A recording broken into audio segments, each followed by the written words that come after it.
What's up, hello, my name is Emma, and today I'm going to be giving you guys my thoughts on the Lil Peep documentary, Everybody's Everything. I've been so excited for this film since there were first rumors about a documentary happening, and after all this time, I finally just got home from seeing it, and I was like, I cannot go to bed tonight until I film a video review talking about everything I loved. So with Everybody's Everything, there were quite a few early screenings, there were some fan events in a limited theater release, and then if it hasn't happened already, it's going to be put on a streaming service for people to watch everywhere. So now that I have seen the documentary, I'm going to give you all of my thoughts about it. I'll talk about it in like a non-spoiler way if you're someone who's also really waiting to see it and you don't want to know exactly what happens, and then I'm going to talk more about the specific scenes and things included that I absolutely adored. Now, I am not exaggerating when I say Everybody's Everything is now my favorite movie, like, ever. All my friends are gonna be like, oh sure, of course the Lil Peep documentary is Emma's favorite movie, but like, I'm not kidding. It was an absolute masterpiece. It exceeded absolutely all of my expectations. It is a super moving story about following your dreams, being true to yourself, struggling and experiencing hardship. Oh my god, it was so poignant and heartwarming and heart-wrenching. You might think it's like this shitty thrown together documentary about a SoundCloud rapper, but no, everything about it, from the storyline to the cinematography, the music choice and placement, the pacing, the timeline. It is a truly well-executed documentary with a powerful message. I cannot wait to rewatch it over and over and over again, and whether you are a Peep fan yourself, or if you're someone that like just watches my videos and hears me mention him from time to time, like I would so highly recommend giving it a chance and checking it out because I feel there's so much to be taken away from it. I also love the title. I just feel like it is so perfect and fits the documentary so well. If you don't know, the phrase is taken from an Instagram caption that Pete posted in the last few days of his life, and it is just so indicative of one of the main messages of the film, and that is that Pete just had a truly good, pure heart. He just wanted to make others happy, to do whatever they wanted and be whoever they wanted him to be. That quality, which I consider to be one of his best qualities, really shaped him all throughout his life and through to the end. And so I just feel like there could not have been a better title for this documentary. I'm going to jump into the actual content of the documentary and talk about the specific scenes and my reaction to them. So if that's something that you want to keep for yourself to find out, I would recommend clicking off this video now, but if you're interested in hearing my more in-depth thoughts, stay and let's chat a while. Now, I'm not sure, but I feel like the first part of what I saw is not actually part of the documentary, and it was just included at other fan screenings, but I could be wrong. It started with just a sweet video from Liza, Peep's mother, just talking about the process of putting this documentary together and all of the work and effort that went into it. She started talking about how in the process of going through Gus's computer, she had found a fully completed music video for a song that she had never heard of before, and I'm so excited that they decided to play the entire music video before the documentary even started. I had been so excited for this track because even from just that 8-second snippet they included in the trailer that I listened to about 100 times, I knew it was some like really old school Lil Peep music. But what I found out from that little video message is that it was actually filmed 2 weeks after Latitude, which is one of the absolute earliest Peep songs we have any knowledge of. I don't know, it just sort of feels like a gift from the universe for us to have this incredibly old gem of a song uncovered and able to showcase in this documentary. I absolutely loved all of the home videos that were included throughout the span of the film. It felt especially nostalgic to me because Peep and I are the same age, so it was just very representative of what it was like to grow up in the late 90s and early 2000s. Like, the type of home videos that he has are the type of home videos that I have from my childhood. There were so many rare photos, and like the word like rare Peep photo gets thrown around a lot with his fan base, but I'm talking like literally never before seen photos. And I feel like the videos also really struck me because Peep and I grew up so close to one another. Like, I did not know he existed until he passed, unfortunately, but like he literally grew up the town over, like 5 miles away from me. So we're essentially from the same community. So there's just like a lot I can relate to in his upbringing. And speaking of his upbringing, something I loved that they developed on in the film is his childhood and how it was pretty normal and pretty good. Like, he came from a very supportive family for the most part that was willing to uplift him and let him follow his dreams. And that's not something that a lot of people, especially historically in the rap world, can relate to. You know, hip hop is like all about the struggle. And besides some like family dynamics, which I'll talk about later, like Peep really didn't have to struggle. And so I just thought that was well captured in the documentary. I think my absolute favorite thing about the documentary that I had no idea about going in was the letters from his grandfather to Gus that were read by his grandfather all throughout the film. They were a fantastic way to frame the story, and I just love how the sort of gentleness and insight that comes from his grandfather's letters is just so different from what you would expect from Lil Peep when you see and read about him and watch him online. I think it was one of the absolute best decisions about this film. I particularly loved hearing from one of his past girlfriends, Emma, and his grandmother, who both spoke about the process of him getting his tattoos, specifically his face tattoos. Emma was talking about how he had like intentionally gotten them because he never wanted even just the opportunity to get a normal job, because that wasn't like what he had planned for his life.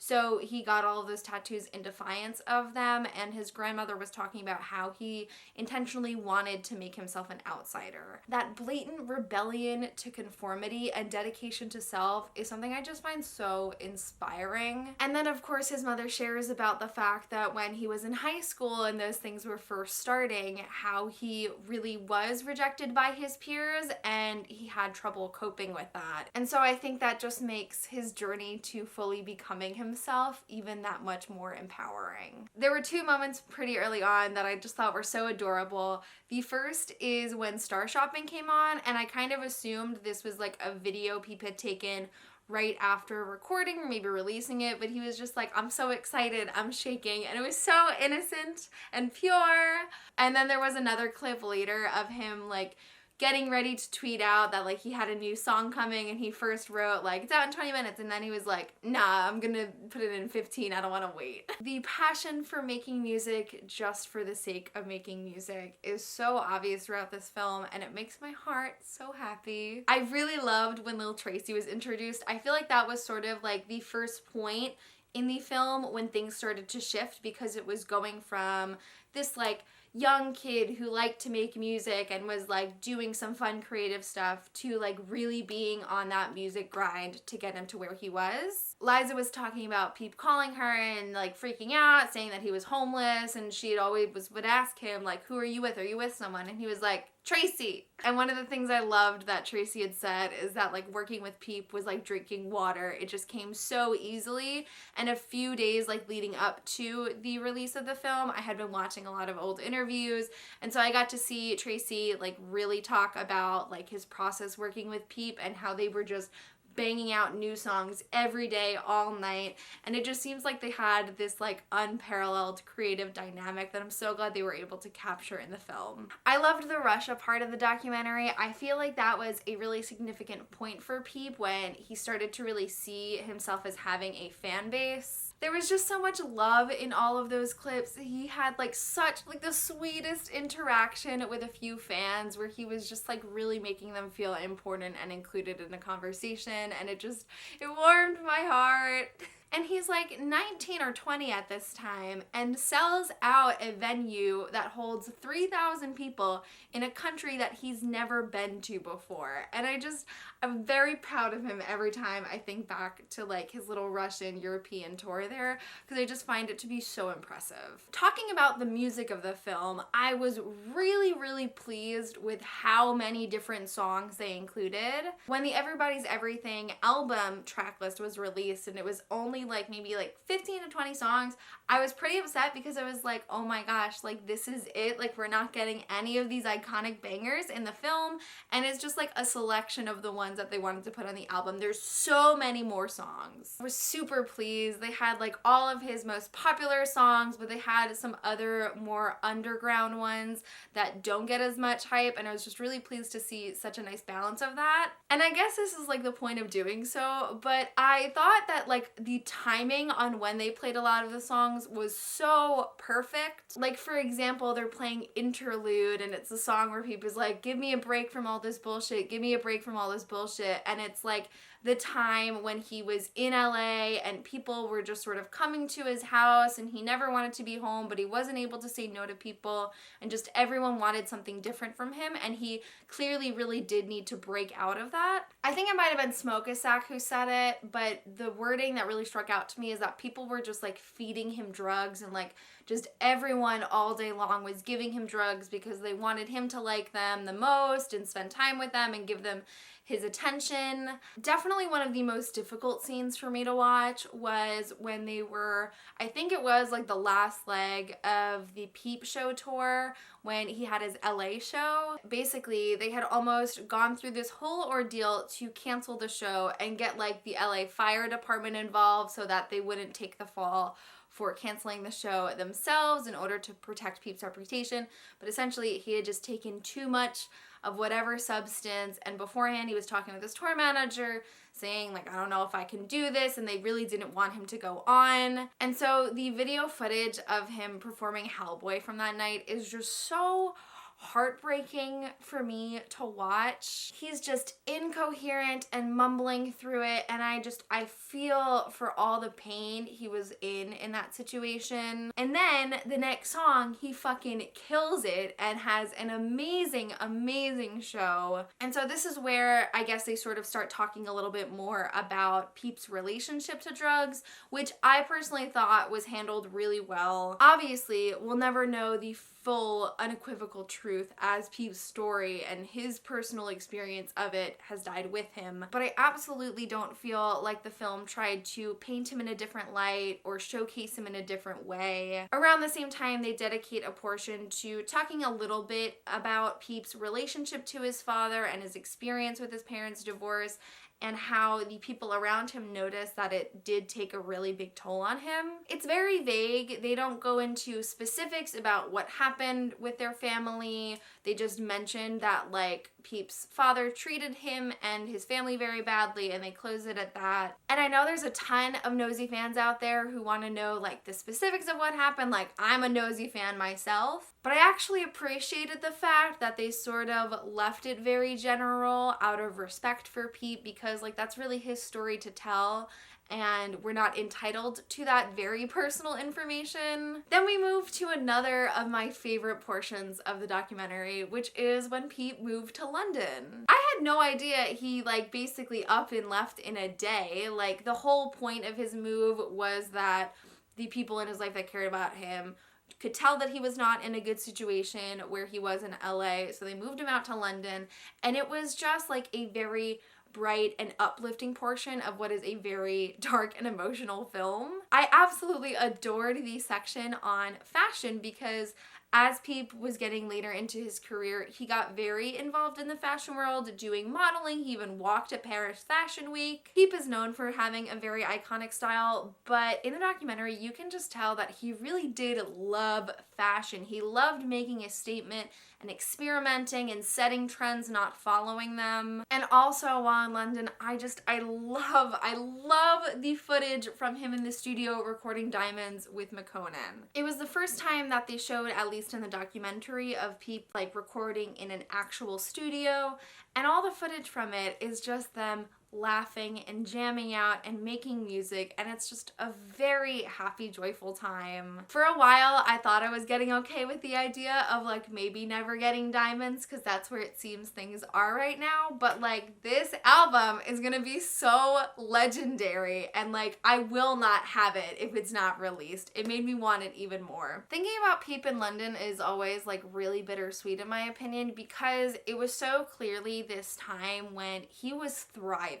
You compare something like Lil Peep Part 1 or Hellboy to Diamonds, and the difference is just night and day. People love to complain that Peep's later stuff and his posthumous releases are all too poppy because they think that that's what the record company is trying to push out and make it more mainstream, but like, no, that's what he was making, and that's the direction his sound was going in because of where he was and the people he was surrounded with. And while there's so much good in that, it also makes me really sad because like so soon after that, like he just wasn't able to fulfill his full potential there. So now we start gradually getting to a darker and more intense space in the documentary with the Come Over When You're Sober tour. Oh my goodness, before we get into that, there was just this really funny interview. Peep is so clearly fucked up, he like cannot think straight. So this poor interviewer is trying his very best to deliver questions and get some good substantial answers out of Peep. Like he asks him, what is it like to have all these kids look up to you? I feel like